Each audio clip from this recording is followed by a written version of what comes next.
बिस्मिल्लाहिर्रहमानिर्रहीम। क्या हाल है आपका दोस्तों? काफ़ी अरसे बाद दोबारा से शुरू कर रहे हैं। थोड़ा बिज़ी था और सेहत भी थोड़ी सी कोई साथ नहीं दे रही थी।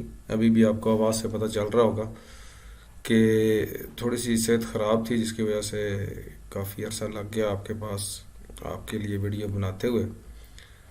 तो सोच रहा था काफ़ी दिनों से कि मैं दोबारा आऊँ। काफ़ी दोस्तों की रिक्वेस्ट भी थी कि जी नई वीडियो कब आ रही है, तो इंशाल्लाह अभी चलती रहेंगी।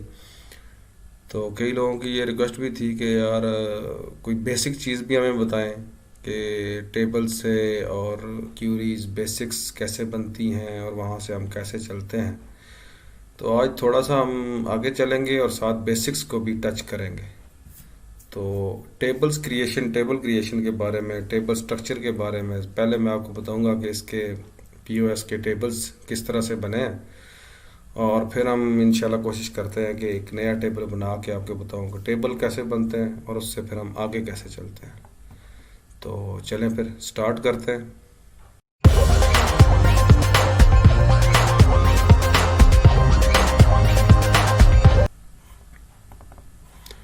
तो जनाब ये हमारा एक्सेस का था सॉफ्टवेयर पीओएस का। इसको हमने खोल लिया है। यहाँ पे हम लॉगिन होते हैं।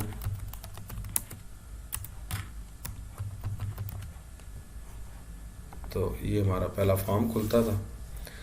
तो हम सेल कर रहे थे। थोड़ा सा सेल का फॉर्म यहाँ से भी आप खोल सकते हैं, और मैंने आपको बताया था इसका, तो आपको थोड़ा इल्म था कि हम यहाँ से भी न्यू सेल्स खोल सकते हैं, यहाँ से भी खोल सकते हैं, जैसे आपकी मर्ज़ी है। तो हमने खोला। ये आप इससे काफ़ी फेमिलियर है, पिछली वीडियोज़ अगर आपने देखी हैं। तो ये हमारा एक सेल फॉर्म था, काउंटर सेल फॉर्म। अब इसमें सबसे पहले आपका बिल नंबर है, और ये सारा कोमो बॉक्स मैंने आपको बताया था कैसे बनता है और इसमें कैसे वैल्यूज डालते हैं, और डायनामिक कोमो बॉक्स कैसे बनता है, स्टैटिक कैसे बनता है, टेबल के साथ उसको किस तरीके से बाउंड करते हैं, टेबल से ये वैल्यूज किस तरह उठाता है और टेबल में सेव किस तरह से करता है। तो आज हम थोड़ा टेबल्स के हवाले से पढ़ेंगे कि टेबल्स को हमने इस सॉफ्टवेयर में कैसे मैनेज किया हुआ है। अब ये इस फॉर्म को आप देखें, इसके दो हिस्से बनते हैं। ये इसका एक ऊपर वाला हिस्सा है, हेडर आप कह सकते हैं, या मेन हिस्सा आप कह सकते हैं, जिसमें बिल नंबर है, डेट है, सेल्स टाइप है, कस्टमर है, उसका बार कोड वगैरह, प्रीवियस बैलेंस है, ये सारा कुछ यहाँ पे आता है। और ये इसका जो है ये डिटेल का हिस्सा है। आप ये समझ लें कि जिस तरह एक बिल बनता है, बिल के ऊपर हेडिंग्स होती हैं और फिर उसके अंदर जो आइटम्स होती हैं वो है। अब ये हेडिंग्स वाला हिस्सा ये है, इसको हम एक अलग टेबल में मैनेज करते हैं, यानी कि जिसको हम मेन टेबल कहते हैं। और उस मेन टेबल में अब जिस तरह बिल नंबर है 28, अब इस बिल की जितनी डिटेल होगी, डिटेल इस टेबल में होगी, यहाँ पे आएगी। फॉर्म में हमने दोनों टेबल को मैनेज किया हुआ है, दोनों टेबल्स को लिंक किया हुआ है। इस हिस्से से जो डिटेल वाला टेबल लिंक है, और ये जो हिस्सा है इसमें मेन टेबल लिंक है, यानी कि मेन टेबल में एंट्रीज यहाँ से हो रही हैं और उसकी करस्पॉन्डिंग डिटेल टेबल में एंट्रीज यहाँ से हो रही हैं। और कैसे हो रही हैं ये मैं आपको डिटेल में बताता हूँ। फर्स्ट की हम यहाँ पे एक एंट्री करते हैं, एक नया बिल बनाते हैं, कस्टमर हमारे पास आया, कैश सेल्स ही फिलहाल कर लेते हैं। कस्टमर हम अपना ही चुन लेते हैं। इसका देखें, जैसे हमने क्लिक किया तो यहाँ पे उसने प्रीवियस बैलेंस हमें बता दिया कि ये पहले इसके 260 प्रीवियस बैलेंस है। फर्ज किया अभी नया वो हमसे कुछ चीज़ खरीदता है, कोई भी चीज़ हम चुन लेते हैं। यहाँ पे प्रिंस ऑफ रोल है, ये मैं डबल क्लिक करता हूँ। हाँ, ये भी आप देखें, इसमें उसने बताया क्योंकि ये बैलेंस इसका ज़ीरो है हमारे पास, ऑलरेडी ये सेल हो चुके हैं, तो ये नई ये आपको बता देगा कि ये आपके स्टॉक में है ही नहीं, तो ये क्वांटिटी आप उसको सेल नहीं कर सकते। ये और देखते हैं, कैंडी की भी नहीं है, सुपर टिकी है, ये अब आ गया है क्वांटिटी इसकी बैलेंस में 8 है, तो ये हमारे पास एक, हम उसको सेल, इसको हम ज़्यादा भी कर सकते हैं, 120 की है, इसको हम प्लस कर लें 2 कर देगा, यहाँ पे उसका टोटल जो है ना वो अपडेट कर देगा। दूसरी आइटम वो ये लेता है, ये भी बैलेंस में नहीं है। सॉरी, मैंने आपको थोड़ा सा वो आइटम्स दिखानी चाहिए थी कि जो बैलेंस में हों। बहरहाल चलें, और ये ओवरऑल हमारे पास काफ़ी पड़ा है। बहरहाल डमी डेटा है ये, तो कोई नहीं। अब फर्ज किया यहाँ पे ही हम बात करते हैं। अब ये उसका बिल था, कस्टमर आया, तनवीर हसन उसका नाम था, ऑलरेडी हमारा कस्टमर है। अगर ना होता तो हम यहाँ पे कस्टमर भी फीड कर सकते हैं, वो मैं आपको आगे बताऊंगा कैसे फीड कर सकते हैं। उसने ये 2 चीज़ें खरीदी, ये उसका मेन डाटा है, यानी कि डेट 5 अक्टूबर को खरीद रहा है, बिल नंबर ये है, कैश सेल्स है, उसका कस्टमर है, नेम है, उसका प्रीवियस बैलेंस है, जो भी है। तो ये उसकी डिटेल है, ये इस टेबल में आएगी। और नीचे इसकी टोटल अमाउंट आ रही है, ये भी मेन टेबल का हिस्सा है, इस टेबल का हिस्सा ये सारा। अब ये टोटल अमाउंट ये टोटल करके 390 रुपीज़ यहाँ पे आ गई। अगर हम उसको डिस्काउंट लिखना चाहते हैं तो हम यहाँ पे दे देंगे, नहीं तो 390 रुपीज़ उसका बिल बना है। अब कस्टमर ने हमें फ़र्ज़ किया, हमें उसने 400 रुपीज़ दिए, 400 रुपीज़ से उसने हमें बता दिया कि -10 हमने उसको वापस करना है। -10 हमने उसको वापस किया, साथ ये सेव का बटन प्रेस किया, तो ये हमारे पास बिल प्रिंट होके आ गया। अब ये बिल हम आप उसको प्रिंट कर सकते हैं। इसमें अब ये देखें, बिल के दो हिस्से हैं। ऊपर मेन हिस्सा जिसमें उसका कस्टमर का रिकॉर्ड है कि कब वो आया, कौन सी तारीख थी, बिल नंबर क्या था, नाम क्या था, सेल्स टाइप क्या थी। नीचे उसकी डिटेल आई कि इसने कौन कौन सी चीज़ें खरीदी हैं। हाफ रोल उसने एक खरीदा है, 150 रुपये का एक था, टोटल ये बन गया। सुपर टिक्की इसने 2 खरीदे और 120 इसका बिल था।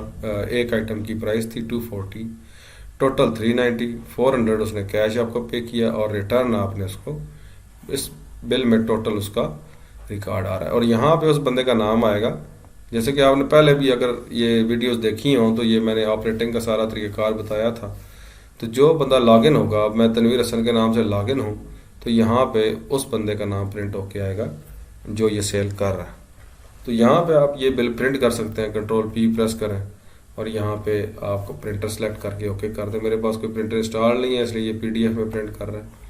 तो ओके करेंगे तो ये बिल प्रिंट हो जाएगा। आप कस्टमर को बिल दे दें और उसको 10 रुपये रिटर्न कर दें। ये हमारी सेल हुई है।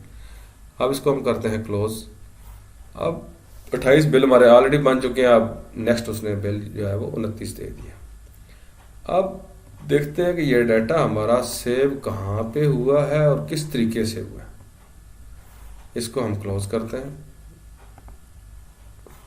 फॉर्म को भी हम क्लोज करते हैं, टेबल्स की तरफ चलते हैं। अब ये हमारे टेबल्स हैं, बाकी टेबल्स को फिलहाल छोड़ दें। फिलहाल आपको मैंने जो चीज़ बतानी है वो 2 ही हैं। जिस तरह मैंने आपको बताया था कि एक सेल का मेन टेबल है, उसका नाम हमने रखा हुआ है सेल्स एंट्री। इसको आप डिज़ाइन व्यू में खोलें तो आपको पता चलेगा। ये इसमें फील्ड्स हैं, ये सारे इसके फील्ड्स हैं। SEID हमने लिखा है सेल्स एंट्री ID, कि यहाँ पे जो सेल्स एंट्री होगी यानी कि मेन टेबल का जो रिकॉर्ड होगा उसकी ID, यानी कि ये उसकी ये आपको एक छोटी सी की नज़र आ रही होगी, चाबी नज़र आ रही होगी। इसका क्या मतलब है कि ये इस टेबल की प्राइमरी की है। प्राइमरी की क्या होती है कि ये ऐसा फील्ड होता है कि जो कभी भी डुप्लीकेट नहीं होता, यानी कि पूरे टेबल में यूनिक होता है। देखें यहाँ पे आपने एक इंडेक्स के आगे आपको नज़र आ रही है कि चीज़ यस नो डुप्लीकेट्स, यानी कि ये एक तो डुप्लीकेट नहीं होता और दूसरा ये लाजमी रिक्वायर्ड होता है, यानी कि ये चीज़ आपने खाली नहीं छोड़ सकते, इसको एम्प्टी नहीं कर सकते। आप ये समझ लें कि जिस तरह आपका ये बिल नंबर है, बिल नंबर इसमें एंटर हो रहा है, यानी कि बिल नंबर 1 होगा, 2 होगा, 3 होगा, 4 होगा, इसको आप खाली नहीं छोड़ सकते। और एक बिल 2 दफ़ा बिल नंबर रिपीट भी नहीं होगा। इंग्लिश में आप सिंपली देखें तो आप प्राइमरी की डेफिनेशन क्या कर सकते हैं, the field which uniquely identifies a record. एक रिकॉर्ड को यूनिकली आइडेंटिफाई करने के लिए हम ये, जिस तरह आप बड़े लेवल पे जाएं तो आपका जो नादरा का डाटाबेस है उसमें आपका CNIC नंबर जो है वो आई थिंक प्राइमरी की है। अब क्या है, CNIC नंबर कभी भी 2 बंदों का एक जैसा नहीं हो सकता, वो हमेशा यूनिक होगा। या आप किसी डिपार्टमेंट का डेटाबेस बना रहे हैं तो उस डिपार्टमेंट में जो पिन नंबर होगा वो कभी भी 2 बंदों का सेम नहीं होगा, वो यूनिकली आइडेंटिफाई करेगा। इसलिए यहाँ पे हमारा जो बिल नंबर है ये हमारी प्राइमरी की है, ये हर रिकॉर्ड को यूनिकली आइडेंटिफाई करता है कि इस रिकॉर्ड का क्या नंबर है। उसके बाद इसमें सेल्स डेट है, ठीक है, जो मैंने आपको बताया था उस फॉर्म के अंदर चीज़ें हैं। कस्टमर का नाम कस्टमर है, ठीक है, कस्टमर का यहाँ पे नंबर आ रहा है, ये आपको मैं बताऊंगा किस तरीके से क्यों नंबर आ रहा है। बहरहाल ये आप ये समझ लें फ़िलहाल कि यहाँ पे कस्टमर का नेम सेव है, कस्टमर, हालांकि ये है क्या, यहाँ पे कस्टमर की ID सेव हो रही है।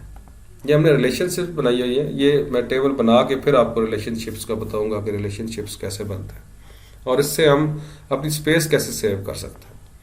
उसके बाद यहाँ पे जो नीचे वाले कॉलम्स थे वो सारे आपको ध्यान में होगा। टोटल बिल था, डिस्काउंट था, फाइनल अमाउंट थी, कैश पेड था, उसका बैलेंस कितना बचा। उसके बाद क्रेडिट, क्रेडिट का क्या है कि ये कैश परचेज है, ये क्रेडिट परचेज है। और क्रेडिट टाइप जो मैंने आपको बताई थी फॉर्म के ऊपर जो है, जो एक कॉम्बो बॉक्स हमारा हाइड हुआ था उसमें जो आएगी वो। उसके बाद पेड यस नो, ये जब वो आपका कस्टमर पेमेंट करके जाता है तो उसके बाद हम उसको पेड को यस कर देते हैं तो ये हमारा क्रेडिट में से ये अमाउंट माइनस कर देता है कब उसने पे की। और यूज़र जो मैंने आपको बताया था साइन जो आ रहे थे नीचे। अब एक दफ़ा मैं आपको अगर खोल के दिखा दूं वो जो हमारा फॉर्म था CS फॉर्म 3। अब ये देखें, अब इसको आप अगर इधर करें तो यहाँ से ये बिल नंबर, यहाँ पे बिल नंबर है, सॉरी ये अब नीचे नहीं जाएगा जब तक इसको क्लोज नहीं करेंगे। ये total amount, discount, final amount, cash received, cash return, ये सारा इसमें यहाँ पे आ रहा है। क्रेडिट में क्या आ रहा है, सेल्स टाइप जो है ये क्रेडिट में जा रही है, यानी कैश सेल्स हुई है या क्रेडिट सेल्स हुई है। क्रेडिट सेल्स करेंगे तो ये एक आपका कॉम्बो बॉक्स खुल जाएगा। अब कॉम्बो बॉक्स में जब ये कॉम्बो बॉक्स में जब ये आप डालेंगे वैल्यू तो ये यहाँ पे क्रेडिट टाइप के अंदर सेव होगी। तो उसके बाद पेमेंट जहाँ पे आप करते हैं पेमेंट के अंदर जो है वो ये चीज़ें, अब यहाँ से अगर पेमेंट वाला आपको फॉर्म खोलना पड़ेगा मुझे, वो मैं बताऊँ तो वो उसका डाटा जो है ना वो यहाँ पे उसको मैनेज हो रहा है। फिलहाल आप ये टेबल का स्ट्रक्चर देख लें कि ये एक टेबल का स्ट्रक्चर है जो मेन टेबल है हमारा, मेन टेबल का ये स्ट्रक्चर है। अब क्या है आपको मैं ये खोल के एक दफ़ा दिखाऊं कि डाटा हमारा कैसे सेव हो रहा है। ये सेल्स एंट्री का मेन टेबल है। अब लेटेस्ट एंट्री हमने कौन सी की थी, आखिरी बिल नंबर आपको मैं दिखाता हूँ। ये देखें 28 नंबर बिल था, उसकी डेट ये थी, कस्टमर का ID 6 था। अब आप अगर कस्टमर का टेबल खोलें, यहाँ पे कस्टमर का टेबल होगा, ये मैं आपको खोल के दिखाता हूँ। आप देखें ये कस्टमर ID है, कस्टमर नेम है। अब यहाँ पे 6 नंबर में देखें तनवीर हसन, मैंने वहाँ पे जो कस्टमर सेव किया था वो क्या था, तनवीर हसन। और जबकि उसकी जो है वो ID जो है वो यहाँ पे सेव हो रही है, वो ID यहाँ पे सेव हो रही है यहाँ पे। अब इसको हमने कस्टमर के ID को वहाँ पे लिंक किया हुआ है, कस्टमर के ID को वहाँ पे इस कस्टमर को उधर लिंक किया हुआ है। अब ये क्या बन जाती है फॉरेन की, परेशान नहीं होना। नेक्स्ट में आपको उसका भी जिस तरह प्राइमरी की का समझाया, उम्मीद आपको समझ लगी होगी। ये देखें आपका बिल नंबर रिपीट नहीं हो रहा और ख़ाली भी नहीं है, देखें तो ये प्राइमरी की है। अब यहाँ पे कस्टमर नंबर 6, अब टोटल बिल उसका 390 था, 0 आपकी डिस्काउंट थी, फाइनल अमाउंट ये बनी, कैश उसने 400 पे किया, आपने उसको वापस 10 रुपये किए। क्रेडिट टाइप आपकी 1 थी, यानी कि आपको मैंने उस दिन बताया था जब ये कॉम्बो बॉक्स वाला लेक्चर आप अगर देखें तो उसमें यही था कि अगर आप क्रेडिट करते हैं कैश सेल्स तो वहाँ पे 1 सेव करता है, और अगर क्रेडिट सेल करते हैं तो 2 सेव करता है। ये उसी तरह से हो रहा है। उसके बाद आपने क्रेडिट टाइप यानी कि वो टक शॉप की थी या दूसरी थी, वो वहाँ पे क्रेडिट टाइप। अब पे में जब वो आएगा तो उसको यहाँ पे चेक कर देंगे तो ये अमाउंट आपकी अगर क्रेडिट है तो वो पे हो जाएगी। ये पेमेंट वाले फॉर्म पे हम जाएंगे तो वो आपको मैं दिखाऊंगा पेमेंट कैसे होती है। या आप शुरू वाले मेरे लेक्चर देख लें, शुरू के जो लेक्चर थे ओवरव्यू वाले, उसमें ये सारा कुछ दिया हुआ कि कैसे हमने उसको पेमेंट लेनी है और कैसे ये इस सॉफ्टवेयर की जो ऑपरेटिंग का जो प्रोसीजर है वो मैंने वहाँ पे उसको दिया हुआ है। आखिर में ये देखें यूज़र ID, अब ये 17, अब 17 ने ये रिकॉर्ड यहाँ पे हम मेंटेन कर रहे हैं कि ये रिकॉर्ड किस उसने सेव किया हुआ है, कौन से यूज़र ने। अगर आप यूज़र्स का टेबल खोलें तो आप देखें यहाँ पे यूज़र्स का टेबल होगा, ये देखें 17 में तनवीर आ रहा है, क्योंकि तनवीर के नाम से हमने ये सेल की थी। तो ये मेन एंट्री यहाँ पे सेव हो रही है। अब ये देखें कि जो डिटेल में एंट्री हमने एक ओरियो लिया था, और ये आप ये छोटा सा प्लस का साइन नज़र आ रहा होगा आपको।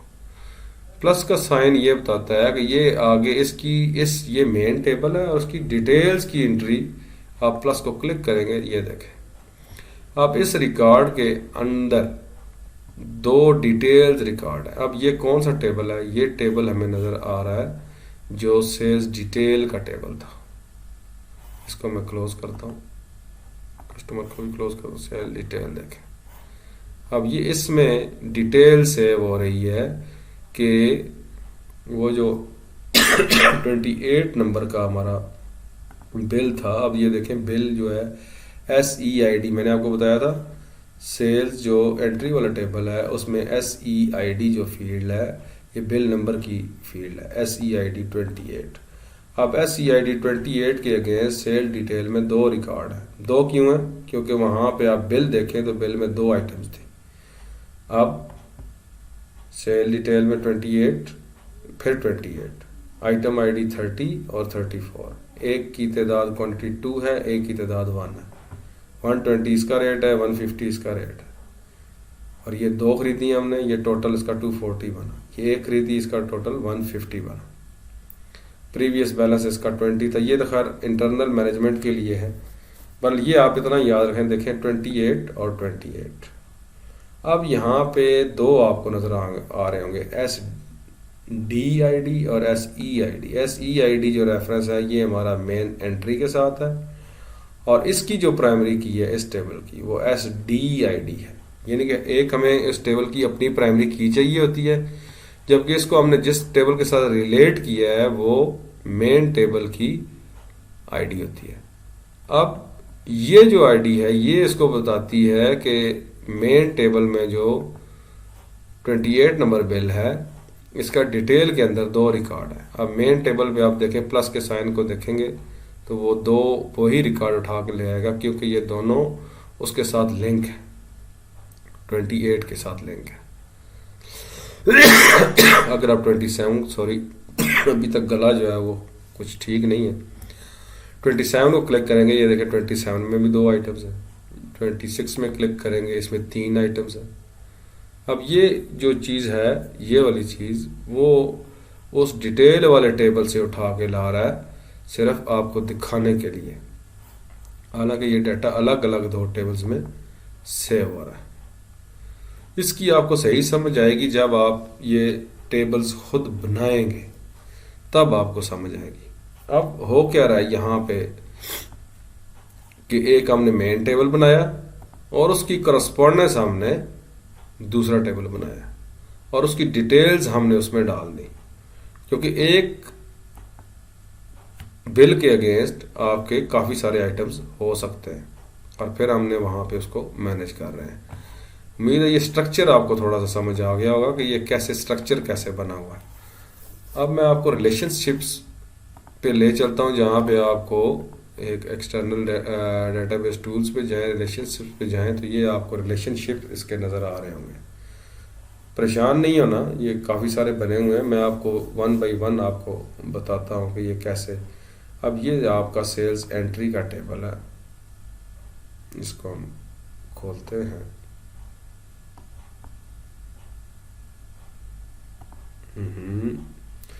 ये माउस मेरा कुछ गड़बड़ कर रहा लगता है, ये खोल लिया। अब ये देखिए सेल्स एंट्री का टेबल उसी तरह से है, इसके साथ ये लिंक हुआ है सेल्स डिटेल का टेबल, आपको नज़र आ रहा होगा, ठीक है। अब ये टेबल देखें SEID, इसका रिलेशन बना हुआ है SEID के साथ। इसके करस्पॉन्डेंस हमारे पास रिकॉर्ड जो है वो अब यहाँ पे आपको नज़र आ रहा होगा 1 और यहाँ पे मैनी, यानी कि इसमें SEID का रिकॉर्ड एक ही होगा, यानी कि बिल नंबर आपका एक ही होगा, लेकिन वो बिल नंबर के अगेंस्ट इस टेबल में काफ़ी सारे रिकॉर्ड्स होंगे। अब जिस तरह आप इसकी मिसाल इस तरह से ले लें कि जिस तरह आप कोई पर्सनल बायोडाटा फीड कर रहे हैं एक फादर है और उसके बच्चे हैं, तो वो आपका फादर का डाटा यहाँ पे आएगा, जबकि उस फादर के बच्चे जो है उनका डाटा यहाँ पे आएगा। मैं आपको एक बना के दिखाता हूँ। फ़र्ज़ की एक छोटा सा टेबल बनाते हैं, इसको मैं नो कर रहा हूँ। एक नया टेबल हम बनाते हैं, यहाँ पे क्रिएट टेबल करें, ठीक है। अब होता एक और चीज़ भी समझ लें टेबल बनाने से पहले। अब ये आप ये तो कह रहे होंगे कि ये टेबल जो है ये आप बना रहे हैं तो ये तो एक्सेल में भी बनाए जा सकते हैं, ठीक है। आप एक्सेल में आप डाटाबेस मेंटेन कर रहे हैं, फ़र्ज़ किया एक्सेल में आप जाते हैं, यहाँ पे पता नहीं मेरे पास एक्सेल इंस्टॉल है कि नहीं है, इसमें लिखते हैं एक्सेल 2016, एक्सेल की एक फ़ाइल खोलते हैं। आप एक डेटाबेस बना रहे हैं, फ़र्ज़ किया एक घर का डेटाबेस है, या आप एक बंदे का डेटाबेस, उसका फैमिली का डेटाबेस रखना चाह रहे हैं। अब यहाँ पे आप एक बंदे का डेटाबेस रखते हैं, फ़र्ज़ किया उसका सीरियल नंबर 1 है, नाम उसका तनवीर है, उसके बाद उसका फादर नेम है अकबर, और उसका आगे हाउस नंबर है, उसके बाद उसका जो भी है ये आप दूसरा बंदा आ गया। अब दूसरा बंदा आ गया जनाब हसन आ गया, उसका फादर नेम कुछ भी आप कर सकते हैं, मोहम्मद है, और आगे कुछ भी है। अब ये लिस्ट आप मेंटेन कर रहे हैं 1 बाई 1। अब आपको कहा जाता है कि यार हर बंदे का ना आपने बच्चों की भी तफसील रखनी है, इसके कितने बच्चे हैं, या आप ये कह सकते हैं कि आपने इसकी क्वालिफिकेशन की डिटेल रखनी है। एक तो होगी आप उसकी मैक्सिमम क्वालिफिकेशन, फर्स्ट किया उसने MA इंग्लिश किया हुआ है, ठीक है। अब ये आप एक रो में उसकी एक ही क्वालिफिकेशन लिख सकते हैं। अब आपको कहा जाता है कि नहीं भाई, इसका आप इस तरह से डाटा मेंटेन करें कि जी उसने मैट्रिक से लेके MA तक उसका डाटा फीड करें, और साथ ये भी बताएं उसके मैट्रिक में कितने मार्क्स थे, कौन सी डिवीजन थी और क्या थी। अब यहाँ पे एक्सेल पे जब आप लिस्ट मेंटेन कर रहे हैं, फ़र्ज़ किया तनवीर ने MA किया हुआ है, इसकी 4 डिग्री, आप कुछ लोग कहते हैं जी यहाँ पे आप 4 आप इंसर्ट कर रहे हैं उसकी रोज़, ठीक है, और यहाँ पे उसकी जो है ना क्वालिफिकेशन लिखते जाएं। अब नेक्स्ट बंदा है, उसकी फ़र्ज़ किया तीन क्वालिफिकेशन है, आप 3 करेंगे। फिर जब इनको सर्च करेंगे तो फिर क्या होगा, ये रो अलग से काउंट होगी, ये रो अलग से काउंट होगी। कैसे मैनेज करेंगे कि इसकी रोज़ कौन सी है और इसकी कौन सी है।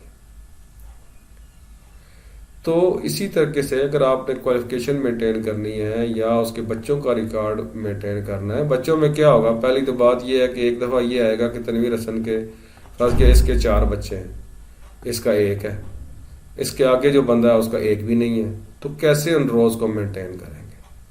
एक तो ये मसला आपके पास पैदा हो जाता है। तो उसके अलावा आपके पास और से बहुत से मसाइल होते हैं। तो इस मसाइल का हल जो है वो क्या है, ये रिलेशनल डाटाबेस से निकाला गया है। अब रिलेशंस कैसे बनेंगे, फ़र्ज़ के यहाँ पे आप ये सारी एंट्री कर रहे हैं, ठीक है। यहाँ पे आपने ये समझ लिया कि ये आपका एक मेन टेबल है, मेन टेबल यहाँ पे बन गया। आप एक सब टेबल आप बनाएंगे, ये मैं आपको समझाने के लिए बता रहा हूँ कि ये यहाँ पे आप एक इंसर्ट करते हैं नई वर्कशीट, फ़र्ज़ किया ये। अब यहाँ पे शीट 1 में आपने मेन बंदों का डाटा रख लिया। अब क्या होगा, शीट नंबर 2 में आपने चिल्ड्रन का डाटा रखना है, चाइल्ड नंबर 1, ठीक है, उसका नाम आ गया इब्राहिम, ठीक है।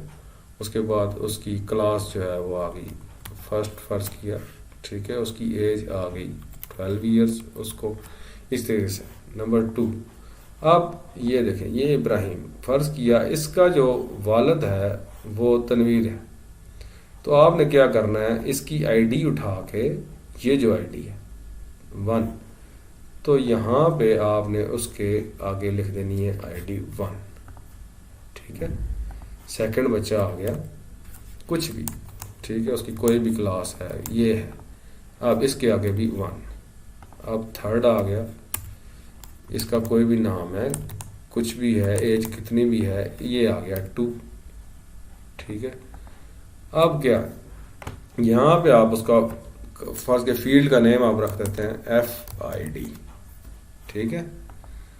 अब क्या है, अब देखें जब आप यहाँ पे आप मेंटेन करना चाह रहे हैं, अब एक्सेस में क्या होगा, आप एक क्यूरी लगाएंगे, ठीक है, कि ये जो जिन जिन बच्चों का फादर ID 1 है, ठीक है, वो उठाए, और जिस पेरेंट का ID 1 है वो उठाए और उसको कंबाइन कर दे। वो फिर जब आप रिपोर्ट निकालेंगे तो रिपोर्ट में आपको नज़र आएगा कि तनवीर हसन ये है और उसके इतने बच्चे हैं, वो निकाल के ले आएगा, ये 2 के अगेंस्ट ये उठा के ले जाएगा। तो यही चीज़ हम मेंटेन कर रहे हैं अपने एक्सेस टेबल में। अब फर्ज किया ये आपका टेबल है, ये आपका मेन सेल्स का टेबल है, ठीक है, और इसके अगेंस्ट यहाँ पे 2 रिकॉर्ड है, उसको हमने लिंक किया हुआ है इससे। अब आप इसको यहीं पे इधर इम्प्लीमेंट करें। अब ये देखें टेबल एंट्री है, सेल्स एंट्री और सेल्स डिटेल। अब सेल्स एंट्री में आपका क्या है, 28 नंबर बिल 1 है, 28 नंबर बिल, जबकि डिटेल में आपके पास ये 2 जो बिल हैं ये वाले। अब ये 2 बिल अलग अलग, उनकी आइटम ID है, उसकी क्वांटिटी है, प्राइस है, ये दोनों किससे लिंक कर रहे हैं, 28 नंबर के बिल से। जब भी आप 28 नंबर के बिल की डिटेल चाहेंगे वो सारी की सारी उठा के वो एक जगह, ये इसको कहते हैं रिलेशनल डेटाबेस। एक टेबल को दूसरे से हम रिलेट जब करते हैं किसी भी की के थ्रू, किसी भी की के थ्रू, तो उसको हम कहते हैं रिलेशनल डेटाबेस। अब की कैसे है, ये देखिए यहाँ पे ये प्राइमरी की है 1 2 3, ये इस टेबल की प्राइमरी की है, जबकि यहाँ पे जब आप इसको यूज़ करेंगे, सॉरी ये टेबल है, इसकी प्राइमरी की क्या है 1 और 2, मेन जो टेबल है 1 2। अब ये प्राइमरी की जब आप इस टेबल में यूज़ करेंगे यहाँ पे, तो इसको कहा जाएगा फॉरेन की। इस टेबल की प्राइमरी की, इस टेबल की फॉरेन की बनी हुई है, और जबकि इसकी अपनी प्राइमरी की ये वाली है, इसको यूनिकली आइडेंटिफाई कर रही है। जबकि यहाँ पे ये डुप्लीकेट आ सकता है, लेकिन इस टेबल में ये डुप्लीकेट नहीं आ सकता। यहाँ पे ये प्राइमरी की है और यहाँ पे आके ये इसकी फॉरेन की बन चुकी है कि ये किसी और टेबल के साथ रिलेट हो रही है। तो यहाँ भी इसी तरह है, ये देखें मेन सेल्स एंट्री की प्राइमरी की 28 और सेल्स डिटेल में ये 28 जो है ये फॉरेन की बनी हुई है अपने डिटेल टेबल के लिए। तो ये मैंने आपको एक टेबल का स्ट्रक्चर समझाया, प्राइमरी की समझाई कि क्या होती है, और उसको दूसरे टेबल से रिलेट कैसे करते हैं, वो उसकी फॉरेन की है। ये मेन कॉन्सेप्ट है, ये एक डेटाबेस में आपको हर जगह पे ये यूज़ होगा, जहाँ जहाँ डेटाबेस यूज़ होगा तमाम जगह पे स्ट्रक्चर यही चलेगा। और अगर आप इस स्ट्रक्चर को समझ जाते हैं तो आपको डेटाबेस की मैं समझता हूँ कि 50% से ज़्यादा समझ आ चुकी है, क्योंकि यही कंसेप्ट देखें, ये आइटम ID चल रहा है, अब ये आइटम ID 30 है, जबकि इसका जो आइटम ID से हम आइटम नेम उठाएंगे तो यहाँ पे आइटम जो आइटम का टेबल है इसमें आप 30 पे जाएंगे तो यहाँ पे आपको मिलेगा जाके कि 30 कौन सा, ये देखें 30 सुपर टिकी, तो वहाँ पे जाके आपको वो मिलेगा। आप देखें यहाँ पे हमने दूसरी चीज़ कौन सी परचेज की थी, आइटम नंबर 34, तो आइटम्स में कौन सा है 34 को आप देखें, और ये हाफ रोल। तो ये वो जो बिल था उसमें यहाँ से आपने उस की के थ्रू सेल डिटेल में आपने डाटा डाला है। ये डाटा तो सिंपली डाल रहा है, आइटम क्वांटिटी 1 है, ये 2 हैं, इसकी प्राइस ये है, उठा के ला रहा है। ये जो चीज़ें हैं ये सारी जो है ना वो प्राइमरी की और फॉरेन की से मेंटेन की जा रही हैं। और ये देखें आपने आप आइटम ID है यहाँ पे सेव किया तो आप जस्ट 2 डिजिट सेव कर रहे हैं या 3 डिजिट सेव कर रहे हैं, जबकि अगर आप यहाँ पे आइटम नेम फीड करते तो आप देखें ओरियो हाफ रोल ORIOHALFROLL, हर रिकॉर्ड में ये सेव होता, तो कितनी मेमोरी कंज्यूम होती। इसकी बजाय आपने जस्ट 34 को उठा के इस टेबल में डाल दिया, आपने कितनी मेमोरी जो है वो बचा ली है। तो लेक्चर काफ़ी लंबा हो चुका है, नेक्स्ट में आपको मैं इसका एक नए हम 2 टेबल बनाएंगे खुद से, और फिर उनको आपस में रिलेशनशिप कायम करेंगे। आपको सही समझ लग जाएगी कि किस तरीके से, बल्कि ये पेरेंट चाइल्ड का ही टेबल हम बनाएंगे एक पेरेंट है और उसके कितने बच्चे हैं या उसकी क्वालिफिकेशन है, ये हम टोटल मैं बनाऊंगा। इसी में बना लेता, लेकिन वीडियो बहुत लंबी हो जाएगी और आप बोर हो जाएंगे। और थोड़ा सा मैंने गला भी मेरा बैठा हुआ है, पानी भी पीता हूँ, आपको भी रेस्ट देता हूँ। ठीक है, तो फिलहाल इंशाल्लाह मिलते हैं फिर नेक्स्ट लेक्चर में। हम आज ही कोशिश करता हूँ, नहीं तो कल इंशाल्लाह बनाएंगे। तो थोड़ा सा मुझे माफ़ कीजिएगा, काफ़ी अरसे बाद बना रहा हूँ, लेकिन इंशाल्लाह अब चलेंगे। तो थैंक यू वेरी मच, बहुत शुक्रिया। इंशाल्लाह चलते रहेंगे। अल्लाह हाफ़िज़।